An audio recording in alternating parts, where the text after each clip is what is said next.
are live. Setting up, setting up. Great. Amazing. Welcome. Beautiful Wednesday morning. I am joined by my incredible, beautiful coach, Rajni Ghir, who is just the most fun, powerful, how could I even put this in words? Divine gift to the world that has completely transformed my life. I've been coaching with her for the last 3 years, and this will continue. We've already agreed for another year, and I haven't even finished coaching with her this year. So, yeah, Rajni is a powerful stand for what she creates in the world, which is just pure love and divine feminine beauty. And Rajni has mastered the art of group programs. I have been on Rajni's group program that she runs, which is called Becoming You, which is absolutely beautiful. It's all about living into your truest, most authentic self-expression. And I joined it last year, and she's run it again this year, as well as other versions and flavors of Becoming You in business type of programs. And she's running a money program. And I've watched how you've evolved, Rajni, in the way that you create group programs. And this is obviously my first group program that I've ever run. And what I wanted to give to people was an experience of understanding of how they can get the most out of this program. Let's not call it a program, let's call it an experience, the most out of this experience for them. Because we can show up and it can be like a nice experience that somebody has. It's a 6-week online program, and you can show up and listen to the audios and see what's kind of going on and not really participate. You can be a spectator, and yeah, you'll have a nice old time. As Sachin would say, a gay old time. And you can show up very differently in a way that brings your deepest, highest listening and really look for the gold in absolutely every single thing that is in this group. This container that we create, get to know each other, all sorts of things that can happen, ways of being, things that you can do. And there's a big difference to what you'll receive at the end of it. And I wanted to invite you on here to have a conversation about that, because what you are creating is just so powerful. I'm watching myself transform. I'm watching other people in your group transform. And I really, really want that for the people in my group. So before we begin though, yeah, I just want to acknowledge you for who you're being in the world, because you really, really, you really take a stand for the work that you do. And you really allow people with, I've never met anyone who is so open and non-judgmental, if that's a word. Every experience I have of you is just of love. I know that anything can be brought to you and you will help someone experience themselves as love. So I just want to acknowledge you for who you're being in the world and how you show up in that way. It's incredible. Thank you. And I appreciate every single word, and I absorb every word, and I would have done this thing before. I'd deflect every word and go, who, me? and be like looking over my shoulder, like, who's she talking about? Right? Like, and I'd run with the dialogue in my head that no, that's not who I am, because you don't really know me. And there's been a journey where 5 years ago, for context, the doctors diagnosed me as depressed and, gave me medication and said, go get therapy and all sorts of things. And I chose this journey instead. And there was moments where I couldn't get out of bed, where I took 4 months sick leave from work. And I'm giving that context for my journey, because a lot of people don't know that. It's part of the story that's kind of fallen by the wayside, and I don't pay much mind and attention to it. And it can be very easy to look at someone or watch someone be acknowledged and immediately go into comparison mode. And then be like, yeah, it's cool for that person, but what about this? What about that? What about this with me? I'm struggling here, or I've got this going on, or this is the way I treat myself. And I want to share some of the context of the journey with yeah, there's been enormous commitment. It hasn't been plain sailing. There's been a lot of moments of massive discomfort. And I think it's really important to express that, especially in a space that you're curating and creating now, and the humans that you've brought together, because it's not designed to be a journey of fluff and roses and you know, kumbayas. It's designed to create real transformation. And so I want to preface with that first. So we're just diving right in there, to be fair. And I also want to acknowledge you, Mel, because you're being extraordinary. We have worked together for 3 years. And that kind of commitment that you have, where, you know, we've not been dabbling, if you like. It's been all in commitment from you. And you've shown up week in, week out. And this speaks to what I've also shared, is the transformation in you has been enormous. And if people could have witnessed and been, and I'm honored to have been on the journey with you, could witness and see that the transformation in you in the past 3 years alone, and the way that you've shown up, open, committed, willing to hear things, willing to be vulnerable, willing to bring stuff, right, to coaching and to our conversations, that you're afraid, you know, or you're scared that you might be judged for it. You're a massive testament for what transformation can look like when you're willing to show up for yourself. And it's not just willing to show up for myself once a week. It's I'm willing to show up for myself every week, day in, day out.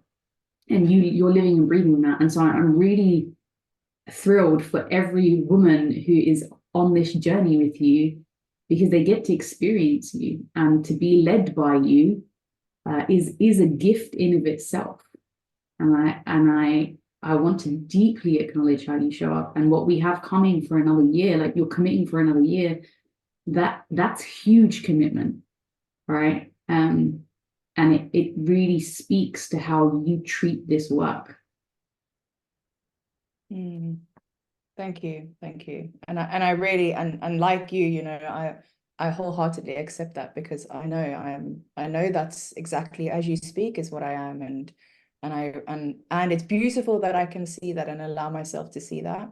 And there's something you said there which I really liked, which was, you know, this isn't just like a walk in the park. It's not going to be just a fun little experience. You know, there's going to be times that feel uncomfortable, and the experience that I've got to, and the place I've got to in my life, in my journey that I'm sharing in this experience, is it wasn't just like, oh, I love my body now, this is great, this is, you know, pretty and nice and whatever, and I've there's not been some times along the way, and it's not to say that it has to be hard either. It's just that it can be uncomfortable, and we can step into that anyway.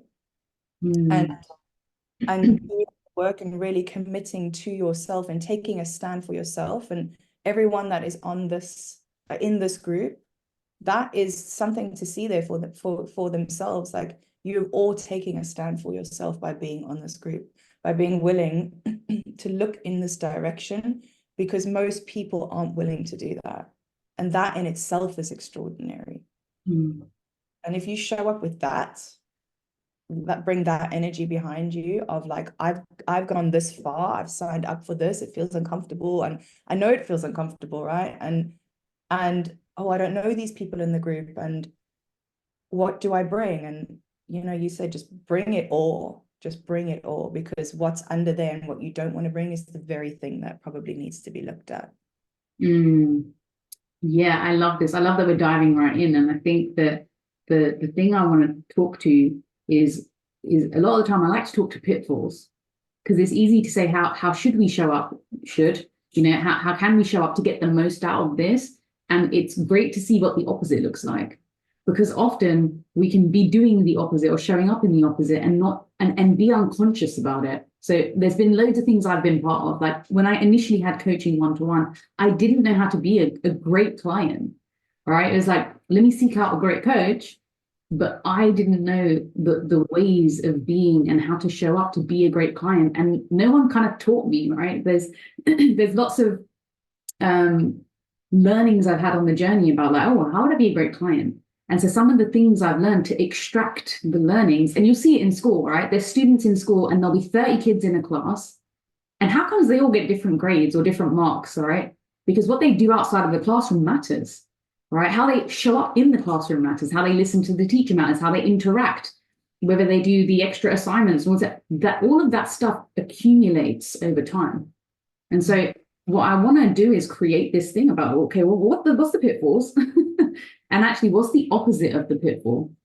And so some of the pitfalls I've had is like wanting to look good, right? And wanting to avoid looking bad in any way, shape, or form, because how will it look to the group? And I've had this in one-to-one coaching too, right? It's like, I want to look good to my coach and I want to show them I'm, showing up and I'm doing stuff. And actually, that's like a massive, well, I'm just going to step over all of the gold. Because actually, when I drop the facade of trying to look good, which is the whole point of this, right? It's about deeply loving ourselves unconditionally. Then what I start to uncover is the stuff that I've been avoiding. And so this trying to look good and avoiding looking bad often shows up in the form of discomfort. And what I'm pointing in the direction of for everyone is us coming together and leaning into discomfort. And I'm starting to see actually leaning into discomfort is the fun of life. I'm really seeing that actually when I don't lean into discomfort and I'm just trying to be comfortable everywhere, like my life's very just mundane. It's quite boring. And so there's this fun, this sense of, yeah, I'm not saying it's easy. I'm not also saying it's hard. It can be either.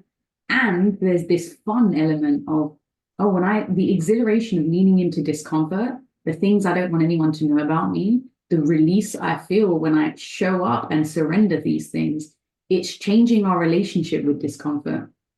And there's a great saying, which I actually put up on my screen here before this call, because I knew it was going to be a powerful thing to share, is there's a woman called Melissa Ford, who's an amazing coach. She's an incredible woman. And we were on a masterclass together now as part of the AJC coaching school with Ankush Jain. And in that, she said, I highly encourage you to head in the direction of discomfort. Over the horizon of discomfort is more freedom and more expression. And what I added was, this is the portal to freedom. Stop running from the illusion of discomfort. Run right into it, and that it will disappear like a mirage. Mm. Mm. Yeah, and I remember you sharing that as well in the group, and it's like the unknown, it just feels like something that's out there. That's the discomfort. For me, it's always the unknown, and it's like something over there that I can't see, like a mirage, right? It's far away, you can see it, and then it's like it looks really, you can't really grasp it, but there's a feeling behind it. There's that like, oh, well, I need to have it all figured out before I'm willing to go there. And actually, if you just jump, right, if you jump right in, you see that it's not as bad as you think it is. You see that there's something to see there for yourself. And then that, as you say, it disappears like a mirage. It's completely gone. It might feel uncomfortable for a bit, and then that's done. And it's like, okay, cool, I've done that now. Now I'm a little less uncomfortable with that. And the next time it becomes easier and easier and easier. The more I bring stuff to my coaching, the more I bring stuff to groups, the more I make myself look stupid, right? And I get out of the thinking of like, I'm not going to look good. What are they going to think of me? The more I experience, the more transformation I experience within. Yeah, and this is why I love working with you, is because you do bring the stuff that's uncomfortable. And there's also this tendency in groups where we convince ourselves we might be taking up too much space. I really love this one because I used to do this all the time. We were like, oh, I don't want to take up too much space in a live call. Okay, cool. I'll just hold this one back. Or I don't want to take up too much space in the group. And what I often say to everyone that I'm in groups with, where I'm leading the space, is this is designed for you to take up space.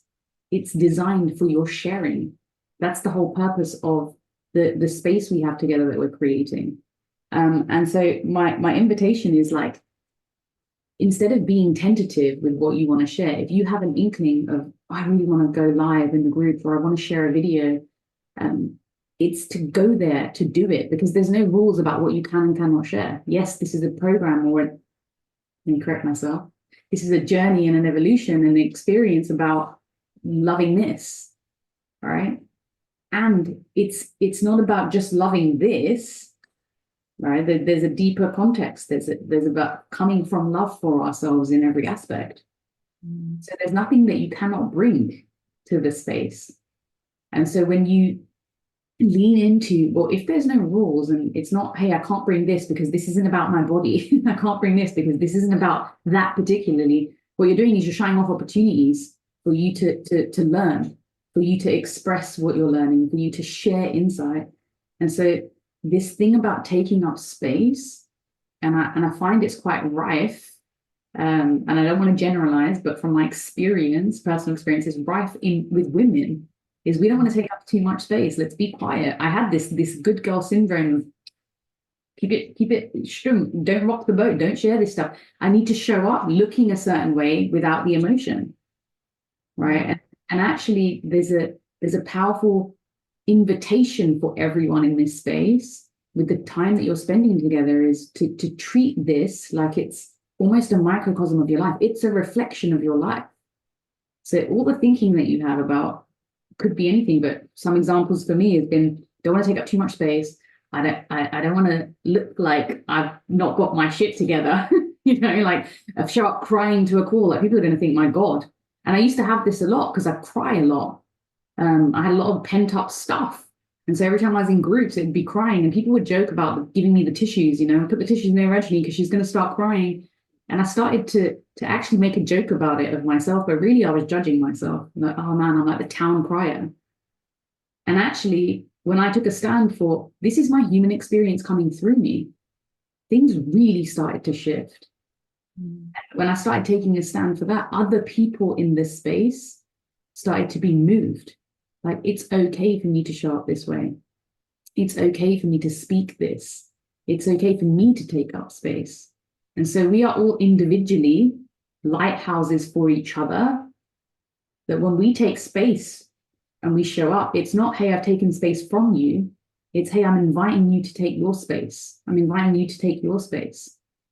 And I love to invite everyone as a leader of their own journey and as a leader of this space, is the more that you show up in discomfort, in the opposite of momentary ego for thought about taking up space, or about whatever judgments you might have with yourself, the more that you act in this space by sharing insight, showing up, letting your emotion, letting yourself be seen, let's say it that way. Actually, the more you give permission for everyone else to, and then there becomes this unspoken energy. And this is the power in groups. There's an unspoken energy. The power's in everyone. It's not only in Mel. Mel's powerful, and so are you. And so there's a power in everyone, and that's the power of a group, is that we're all leaders. Yeah, and I so relate to that, you know, not wanting to take up space, like, and it's because I'm worried that somebody's going to think I'm taking up space. And what I found for myself, when I do take up space in groups, it's actually super powerful for everybody else, because the more personal we think a problem is, the more relatable it is, the more universal it is to others. So we think it's just ours, and when we share it, there's some powerful things that happen. A, other people get so much from it. B, you end up finding that other people relate. And then you go, oh, well, this thing that I thought was mine, that I've built this whole personality and ego around, oh, it's not just mine. It's a universal problem. Others have it too. And that also strengthens the group, because we all get to then see that we're all coming from the same place. We're all pulling from the same source of consciousness. And it allows us to strengthen and to create a container in a group that is so much stronger, so much bonded, so much more powerful. And sort of on that point, can you speak to the impact of sharing insights has?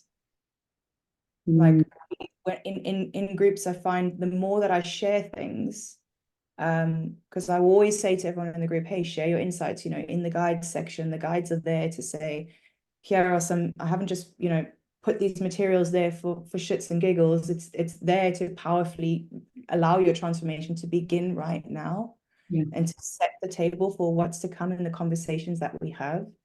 And I ask that you share your insights. So can you speak a bit more to why sharing insights is so powerful? Yeah, great question.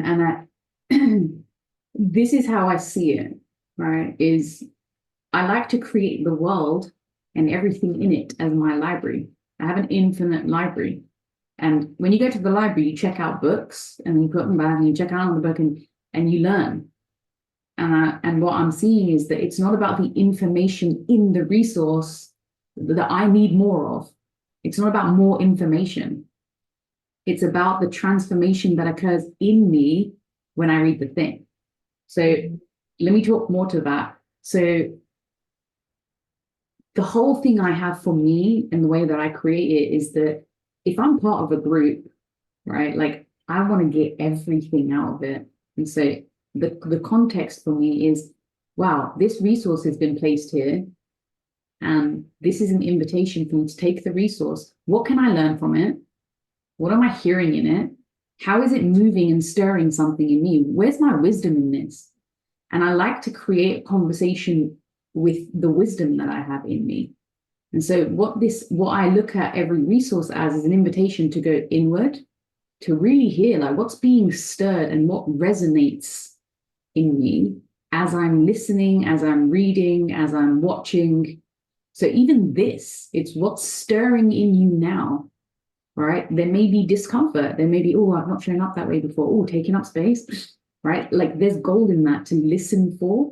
That's the difference between I'm just going to listen to this for more information and get my insights right and type them up and share them in the group versus, oh my God, this is how this applies to me. This is how this speaks to my life and how I've been showing up. Whoa, this is how I treat my own body. Oh, let me see if there's something in that for me. And so there's a difference between taking the resource and going, I need more information. There must be a silver bullet somewhere that's going to save me, that's going to suddenly switch something and go, oh, well, I love my body now. Everything's cool, right? Because I'm trying to get there and I need more information to get it. Versus, I'm not looking for information. I'm looking for the conversation in here, and that resource is pointing me back into myself. So what am I hearing? What am I seeing?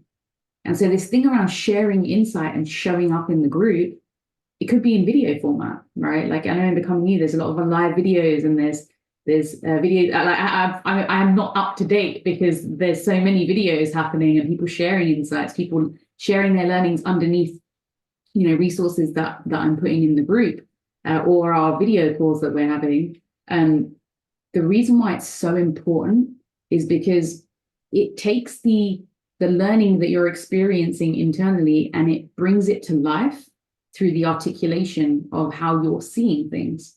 So you can't get an insight wrong. It's your articulation, it's your experience. And what it also does is when someone reads that, it's like they didn't see that in what was shared. They didn't hear that. So then their journey goes deeper. And so it becomes like a hive mind where we're all serving each other with the way we see things and view things, that we're all rising. And there's a difference between I just need more information for the silver bullet to I want to transform what's going on for me. And so I'll talk about this in a moment. There's an insight that links to this, or way of being that links to this that will be helpful for everyone. But ultimately, it's the more you share these insights, the deeper it will embed in your way of being, because it's like a practice. If you're learning a new language, you don't go to one lesson and then be like, right, I've got Spanish down. I mean, that's not happened for me, right? I've got Spanish down, and then you just don't ever practice it again. I used to practice Spanish when I was in South America for like 6 months in 2016. I haven't kept up the practice, and my Spanish is not how it was. And so this whole thing about sharing what you're learning, it's like a muscle, but it helps to create this space inside of you where we cultivate and we feed a new way of being. And the old habitual way is the one that we're letting fall away. But it's been a habit for 30 years, however old you are, I don't know, but it's been a habit for a while. And so this sharing of insights can be really underestimated. It's not just because, all right? There's nothing in this evolution and experience that's just because. It's not just to make the group vibrant. It's not just for anything. It's for you. And when you show up in that way, that it's for you, and you're going to get the most out of it by engaging with things. I have to engage with life, right, for it to be fruitful. If I stop engaging with my experience, like nothing happens. And so it's also a reflection of how we show up in the world, right? How you show up in Love Your Body is a reflection of how you're showing up everywhere in your life. And that's why it's so amazing, is because, and can be confronting, is because it's like a magnifying glass on who we're being. And so if you want to really have a look at who you're being, really go there, this is a huge invitation for that. Is A, to share your insights, and then be willing to get uncomfortable with what might be coming up for you.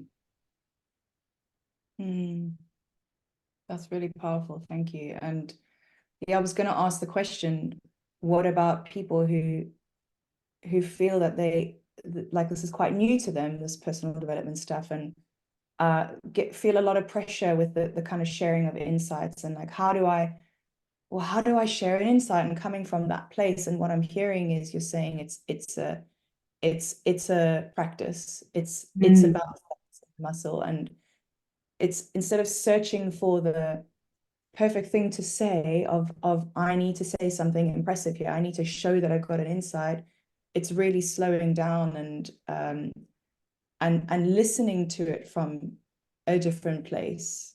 Bringing your highest listening. And when we talk about your highest listening as if God is talking, right? Or if that doesn't work for you, listening as if, I don't know, the most important person in your life is talking, right? Rather than just listening for information, listening for, this is going to fix me.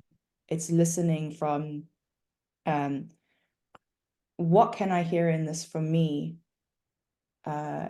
specific to my experience, because it's going to be different for everyone. What somebody else might say might be completely different for you. And that is why sharing that is so important, because you might take that even deeper by hearing a different perspective, because we're all going to bring our own listening with our own sea of opinions and judgments and all sorts of things that come in there. If you can just take a step back and really just show up empty, you're going to experience so much more from that listening, from whatever it is that you are listening to. Yeah, and let's talk about showing up empty. Gold, absolute gold. So there's thinking that you can have an experience, and I've had clients in the past show up this way, they keep saying it's not going to work. I've done that seminar and I've been to that group and I've gone to this thing and nothing's worked, and it's been 35 years or 50 years, like it's just not going to work, right? And so if you have that, or a variation or a flavor of that, it's like there's nothing that anyone could say. This program could be the most powerful program or evolution around loving your body in the world, in the universe. And it wouldn't matter, because it would bounce off of, this isn't going to work, right? And another sort of variation or flavor of it's not going to work is, I already know this. I already know it's not going to work. I already know what Mel's talking about. I already know what this person's saying. I've already tried that. Like the skepticism in that is like a force field, a barrier, that you walk into. It's like you just bounce off it.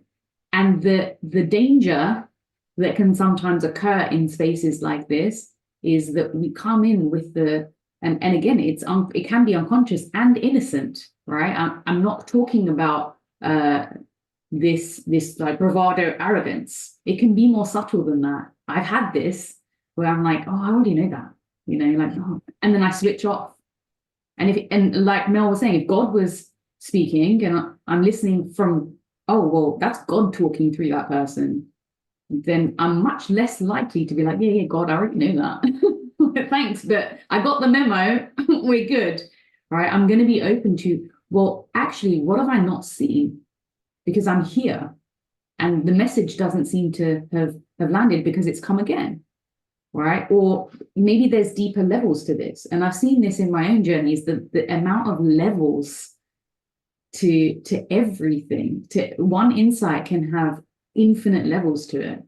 I could have the same insight 50 different times. And an example could be, I could read the same book 5, 6, 100 times. And every time I read it, experience something different. And the reason is because there's an infinite well of transformation available in every insight.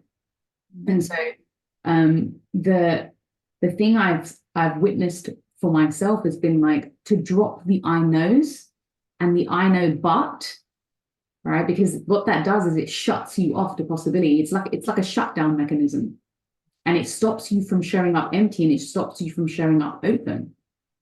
And there's many ways you can create that kind of listening, but it's like one of the ways that we've created and we've used as well now as part of something that Anka shared with us was, who's the most powerful person in your world, dead or alive, from the past, or famous person that you don't even know, that if they came into the room and started speaking to you, that your listening would be like, it doesn't matter what they say, but you would have a level of listening for them where it's like pin drop silence. You'd hang off every word. You would look for your gold.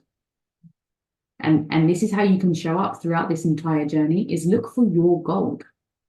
Be a, proverbial gold digger in your cave of gold. Keep searching for it. Keep looking for it. Keep listening for it. Because it could be one line in this entire conversation that just flicks something for you. And you're like, oh my God, run with that. Yeah, that listening has changed my world, and I do it too, and I still do it. I show up to places and I go, oh, I've heard this before, and then the judgment comes in. I didn't pay to hear this again, and and you can come from that place, and I've been in group programs where I've got nothing from them because I've come from, because I'm now pissed off that I'm hearing that I've paid for something that I'm hearing again, but you are different every single time you hear an insight again and again and again. You're different every single. There's books that I've read in the past or tried to read and I just couldn't. I just was blocked, I just was like, this I'm not hearing it. And then I've grown and changed and evolved, and I've read the book again and it's been like, whoa. And I knew that was the time to read the book. And so perhaps you've heard something, when you hear it again, being different, it could be 5 minutes ago different. It could be 10 years ago different. There's going to be something different to hear because you are different. Your thinking is different. Your experience is different. So opening yourself up to that way of listening, that way of being is probably the most important thing for a group experience, I think. I think just that one thing alone will give you everything that you need out of this Love Your Body experience, because you will be open to hearing it. Yeah. And I think this lends into taking ownership, taking ownership of your experience, like looking for your gold is, and if you've not had an experience of a group before, or any coaching, or any kind of personal development, the thing I'd say is when you take ownership, it's not weak to ask for help. right? Like I used to have this, and oh, I don't want anyone to know that I don't know what the heck is going on. Like I have no idea what's going on right now. Everyone's talking and everyone seems to get it. And I'm sitting here like, oh my God, right? And I just want to get out of the space. That's an example of discomfort pointing you in a direction to move into, is to ask for help. Because chances are everyone else has a question or a similar vein of thought to you that no one's willing to say it. And actually B, it's you taking ownership for your experience. Where else in our worlds do we step back and go, well, I don't want to look stupid and I don't want to say the thing, or I don't want to ask for what I need. Right. I often say to people that I can't read minds. I don't know about email, but like I think sometimes people think that coaches can read your mind and they get scared. It's a myth. It's not true. We can't. Yeah, working on it though. And so if you want something from this experience and maybe you haven't got it yet or whatever it might be, like ask for it. You know, one of the things on the 5-day immersion is at the beginning, I'll ask everyone, what do they want to get out of it? You know, what are they here for? And at the end towards the end of the 5 days, it's like, well, do you have what you came for yet? And sometimes it might be, hey, no, I haven't. Great.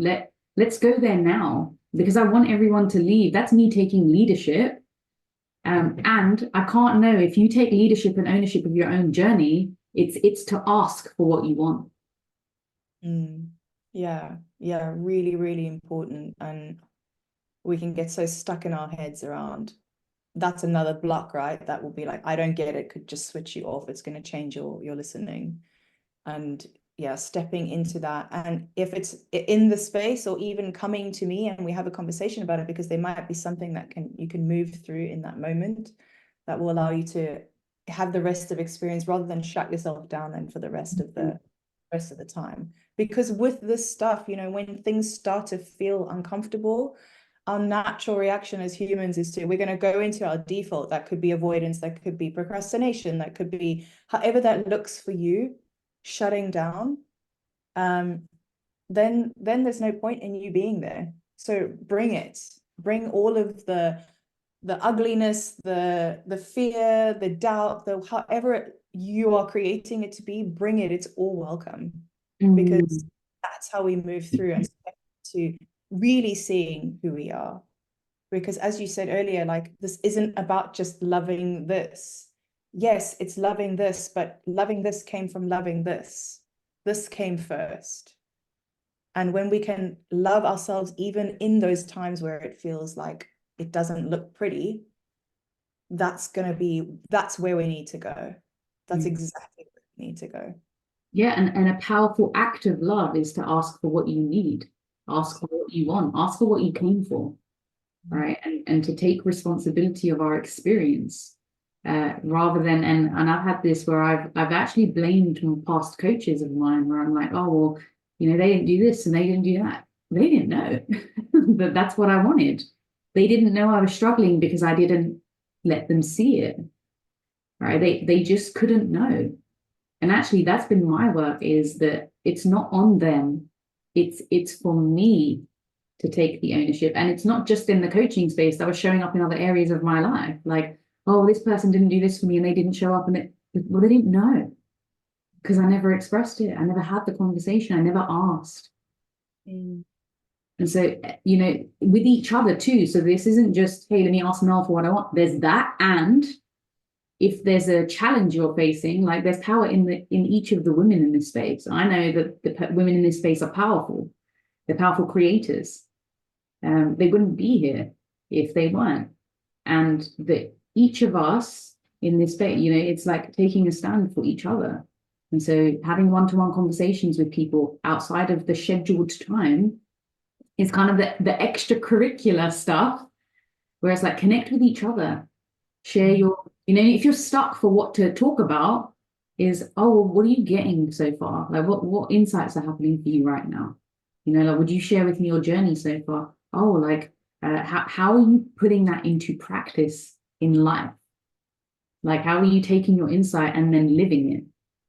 It's a really great way to start and expand the conversation, to know each other on a deeper level. Then, well, how are you and how's the weather? Right? Yeah, and I want to speak more to that because that has been something that has been such a difference between group programs that I haven't done this and experiences that I have. Mm, I've reached out, and this isn't a nice to have, like, make sure you do this. Reach out to each other. I haven't just brought anyone into this group. Everyone has had a conversation, and I haven't just sold my program out, I haven't marketed it. It's been conversations, and I've selected the people that I want to be here mm, because they're going to get so much value from it and give value to the group. And I love each of you dearly. Every one of you is, as Rajni said, super powerful. These aren't just words. This is fact, right? And this group experience isn't just about me talking. I'm not going to fix you. That's not what this is about. I don't have the magic bullet. Yeah, I have my experience, and that's going to be shared, but a lot of it is going to be what you guys bring. So reaching out to each other and having just one-to-one, I don't know, a WhatsApp call or a phone call or a Zoom or whatever, to get to know each other is going to allow you to show up more openly, because you're mm. no longer in a room full of strangers. You're in a tight group. And when I've done that on experiences, it is far more powerful because those barriers get broken down, and then we can start from day one. We can go deep. We don't have to get to know each other first. You already know each other. Yeah. Mm. And in this is like we planned this conversation, but I'm just going to roll with By the way, none of this has been planned. Yeah, there's something to be said to extend this into dissolving the barrier between insight and action. Right? There's a difference between having an insight and doing nothing with it, and having an insight and dissolving this barrier into action. And often the barrier is the feeling of discomfort that shows up. So when I change my relationship to discomfort, and for me that's fun, it's like, oh, discomfort, right? And there's been a journey with that. It's been a practice of, oh, this is kind of edgy, like what's showing up here? And I start to dissolve the barrier. What I do is I then take the insight, and whatever action occurs for me, like the thing is like, go do this, or go have that conversation with your husband, right? Or go take that thing that they invited you to do and go do it, even if it feels a little bit edgy and weird. Like, oh, let me try that, right? There's a thing about testing stuff out. If you have tons of insights, but you don't do anything with them, then all of this is going to die. Like the whole experience is just going to die. All right. So if I'm like, I'm taking the language example, if I'm learning the language and I stop practicing it, and I stop having the act of speaking the language, it dies. Right. So I can put some Spanish sentences together, I can get by, but nowhere near as much as I used to when I was in South America, like much more fluid conversation. And so there's a massive thing about dissolving the barrier between insight and action here. That it looks like, let me think. I had an insight around, man, I've not been very loving to my mum or my partner, and actually I've been withholding love. Maybe that's the insight I've had. And it's like, actually, then I have this moment of like, oh, I could tell them and acknowledge them about how much I love them. And then the thinking comes in and goes, oh, but if you say that, they're gonna think, what's wrong with you? What did you do? Did you have a pill today? Like, they're gonna start judging me. But really, actually, if I lean into that and I say, hey, can I share something with you? And we lean into that, that's the difference between a lasting transformation and creating a new expression, a new way of being that comes from love, and just having a bunch of insights and doing nothing with it, and everything staying the same after the time together. Yeah. Yeah, and that is probably just the most important part, because an insight, if it's not nurtured, as you say, it's like a plant, right? You buy a plant, and if you just leave it, it's gonna die. You need to water it. You need to take that action. You need to do something that is moving you towards whatever your wisdom is that you've experienced. And I'm just looking at the time, we've got about 10 minutes. Mm-hmm. What that leads me into, if we can just talk about one more thing, commitment. The C word. C word, my favorite word. Rajni will know I always say I'm the most committed person I know. And I love, if you notice, all I talk about is commitment, right? Because that has been the difference for me between actually creating lasting transformation and not. And we've got this difference between an intention and a commitment. And for me, the commitment to taking an insight and creating action, that's, if you have that commitment behind it, whatever your commitment is, if your commitment is to loving your body, anything that comes out of this group can flow towards that. And that's what's going to give you the transformation that you really, really desire. Yes, commitment is, it's like the secret sauce. Like sauce is in ketchup sauce and SOURCE sauce. It's the secret sauce of life. And I think it gets overlooked a lot. Like we throw the word around loads, and people think that commitment is like a trap. It's, you know, people, I'm scared to be committed. And it's this whole thing of like, well, who would I need to be? And who do I need to become? Oh God, I don't know. I don't know if I can. Right. And so when we deeply commit to what I want to create a different relationship with my body. Now, what does the commitment look like? Well, I don't know in every moment, right? Like how uncomfortable I'm going to feel or what it is. But if I have a commitment not to try to satiate or deal with my feelings in every moment, but the commitment's bigger than that, that the commitment is to creating this change of relationship, then those momentary feelings of discomfort, because they're momentary, they don't override the thing, like the path I've chosen. And sometimes that might happen for a little while. And in commitment, I don't want to berate myself for coming off the path a little bit. I want to love myself, because that's the commitment, right? If you want to love your body and you're berating yourself for falling out of the commitment, because I don't know, let me take an example of one that I've lived where, yeah, I want to love my body and I want to eat right. And then I binge on a packet of Thai sweet chili crisps and drink a can of Diet Coke, for example, right? We've probably all been there.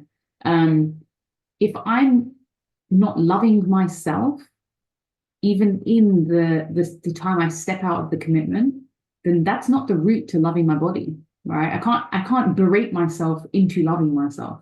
Those two things don't equate. I can't judge myself and love myself at the same time. It doesn't work. And so this thing around commitment, actually, there's a huge freedom in commitment. There's a clarity in commitment, because I choose ahead of time who I'm going to be. I'm going to be loving to myself unconditionally. So even if I step off the path for a moment and I mess up, make mistakes, by the way, that happens. All right. You could be on this isn't about being perfect. You could be on the path of committing to loving your body and have moments where you unconsciously talk to yourself in a negative way, the default. Now, if I can forgive myself for that, then I can come back into this path of commitment, because I'm choosing ahead of time who I'm going to be with the thinking I'm experiencing, not always the thing that I did and then persecute myself.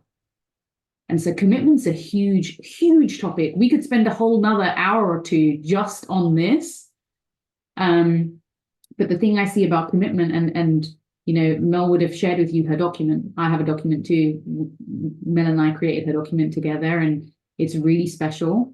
And that's a commitment to who you're going to be, no matter what, no matter the circumstance, because it's easy to be loving to ourselves when everything looks like it's going great.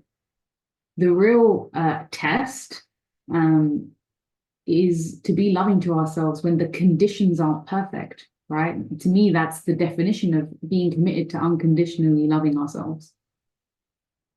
Yeah, and forgiveness is a big part to play in that, and something that we're going to be looking really deeply into as part of this experience. Yeah, you can't shame yourself into transformation. You can't shame yourself into change. You can't shame yourself into creating new habits. It just doesn't work. I know. I tried it for 36 years. Well, if it did work, we'd all be doing amazingly. Oh, yeah. Yeah.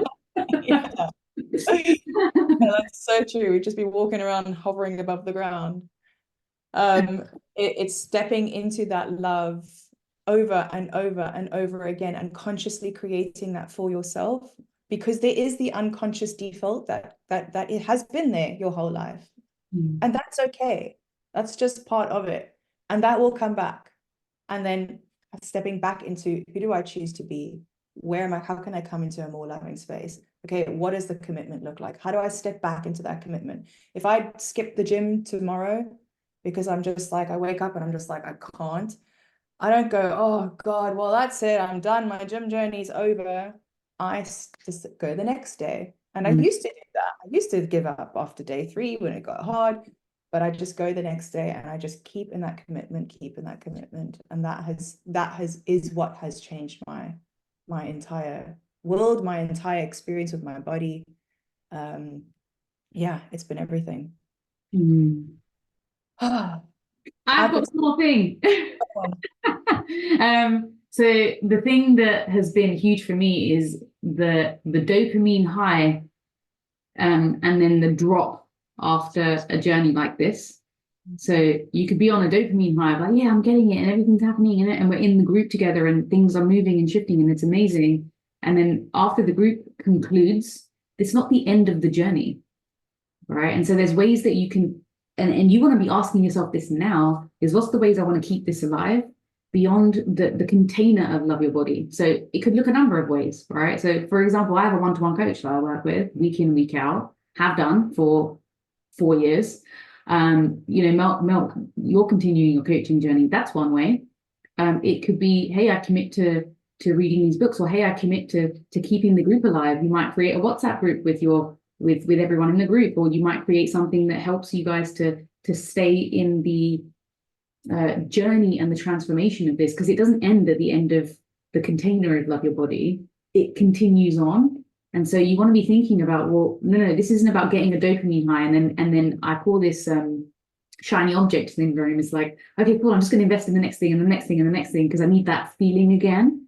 It's, well, no, what's the foundation of support, the things I want to commit to, the pillars of my commitment that actually sustain the transformation long term. And so, you can have a conversation with Mel about what that might look like for you. You can have a conversation with each other about the ideas that you've got going on, around how you want to live this and breathe this beyond this particular evolution. Yeah, thank you. That's a really great point to close on. That's really powerful, because I've done loads of things in the past and been like, hey, that was great, cool. Okay, now what? Okay, I guess I go back to my life. Or, oh, what else is there? As you say, shiny object syndrome. And there is so much that can continue just from this experience. If you just keep on looking in the direction, there's things you can go back to look at. There's conversations that can continue with the tools that you learn in this and the insights that you gain. Oh, I could do this forever. Yeah. Right. And I want to say, like the journey that Mel has been on in creating love for her body and love within herself and cultivating that, it's remarkable. It's truly remarkable.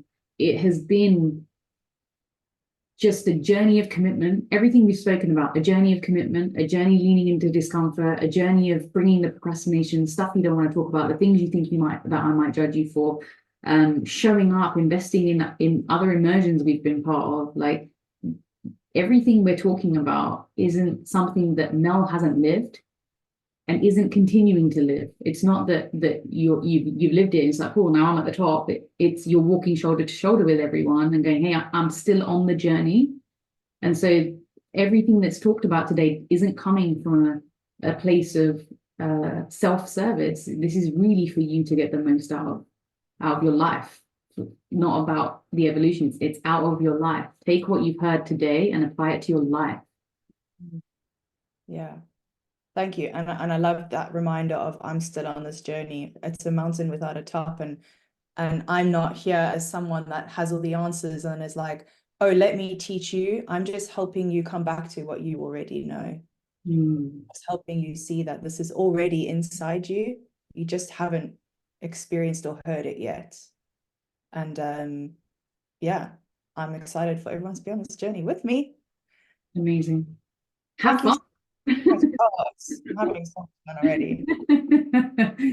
Gosh, Rajni, I love you. And yeah, this is gold. Please watch this, comment below, tell me what you got from this. And we have our call next week, where we will go into this a bit deeper and talk about agreements and commitment a little bit deeper and really bring this home and have a conversation around this. So yeah, I'm pumped. Amazing. I'm so excited for all of you. And if you have any questions, bring it to Mel. You have an amazing, amazing human being in your corner. Yeah, thank you so much. Love you. Ciao.